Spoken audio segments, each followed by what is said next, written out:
अकोला लोकसभा निवडणुकीमध्ये बंडखोरी करीत भाजपाचे नारायण गव्हाणकर यांनी उमेदवारी दाखल केली होती, परंतु शेवटच्या दिवशी त्यांनी आपला उमेदवारी अर्ज मागे घेतला।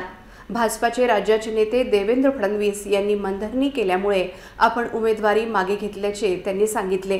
त्यामुळे नारायणराव गव्हाणकर झाले अकोल्याचे शिवतारे अशी चर्चा सुरू होती।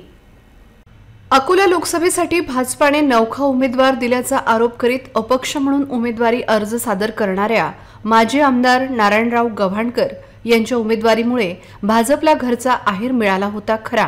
मात्र आता नारायणराव गव्हाणकर यांनी देवेंद्र फडणवीस यांना फोन केल्याचे कारण देत निवडणुकीतून माघार घेतली असून त्यांना भाजपाने नेमके कोणते चॉकलेट दिले असे तर्कवितर्क लावण्यात येत असून नारायणराव गव्हाणकर अकोल्याचे शिवतारे झाले आहेत का असा उपहासात्मक सवाल नागरिक विचारत आहेत। उमेदवारी दाखल करताना नारायणराव गव्हाणकर काय म्हणाले तुम्हीच पहा। मला असं वाटते की माझ्यावर अन्याय झाला। एखाद्या अनेक दुसऱ्या कोणा जर तिकीट दिलं गेलं असतं तर मी काही फॉर्म भरला नसता, पण अत्यंत नवख्या उमेदवाराला फक्त खासदार साहेबांचे सुपुत्र आहेत एवढाच त्यांच्या पाठीमाग एक विषय आहे। अशा अत्यंत म्हणजे जे ग्रामपंचायत सुद्धा लढले नाहीत अशाला तिकीट देण्याचं काम भारतीय जनता पार्टीने केलं, म्हणून माझ्यावर अन्याय झाला असं मला वाटते। परिवारवादाच्या विरोधात प्रश्नच नाही। आमचे आदरणीय मोदीजी काय सांगत असतील ते जाऊ द्या, ते सांगतात परिवारवाद आपल्याला तोडायचा आहे, पण अकोल्यात मात्र परिवारवाद आहे, घराणेशाही आहे, हे मान्य केलं पाहिजे। अर्जामध्ये तुमच्या भूमिकेवर ठाम राहाल का? असं आहे की मी आजपासून आता निघालो, मी इथून आता घरी मी जाणार नाही।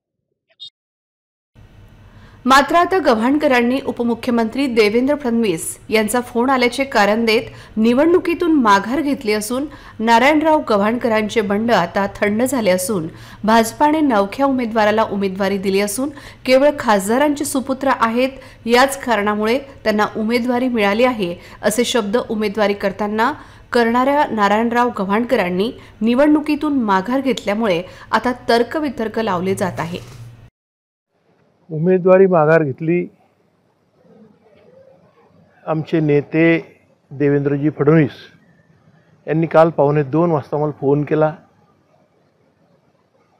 मी सर्व काही सांगणार नाही, पण माझ्यावर अन्याय झाला हे तेवढंच मान्य आहे। अकोल्यातलं इथलं कोणीच मला माझी मनधरणी म्हणजे तुम्ही जे म्हणत होते त्या दिवशी मनधरणी होणं, मनधरणी कोण केली नाही। पण शेवटी असं आहे की जे नेते आहेत, आज महाराष्ट्राचे नेते आहेत देवेंद्रजीनं सांगितल्यामुळे आज मी वापस फॉर्म घेते। मी त्या दिवशी सांगितलं होतं की माझे मार्गदर्शक, माझ्यावर प्रेम करणारे, माझे हितचिंतक आणि जे माझे खरे हितचिंतक आहेत यांना विचारूनच मी निर्णय घेईल। मी त्याचप्रमाणे देवेंद्रजीनं जरी फोन केला असेल तर या सर्व मार्गदर्शकांचे त्यांचे काही जण लोकांच्या मत पडली की उभाच राहायला पाहिजे, पण ती संख्या 25% जवळ होती आणि 75% तू उभा राहू नको। तू उभा राहिल्यानंतर काय कसे परिणाम होतील, मत कसे ट्रान्सफर होतील, कोण निवडून येईल, हे जे सिनियर माझे आहेत की वर्षानुवर्ष ते मला मार्गदर्शन करतात अशांनी सांगितलं ओबीसीवर अन्याय झाला। आणि मी त्या दिवशी सांगितलं की एखादा सिनियर रणजित पाटील, रणधीर भाऊ सावरकर, त्याच्यानंतर विशाल गणगणे यायला तिकीट भेटलं असतं तर मी एकदम खुल्या दिलानं कोणाचं काम केलं असतं। मी अजूनही सांगतो की घराणेशाही आहे, त्याच्यामुळे मी नाराज हो की नाही हो हे कसं काय सांगणार। माझ्या चेहऱ्यावर आता कुठे दिसत नाही नाराजी।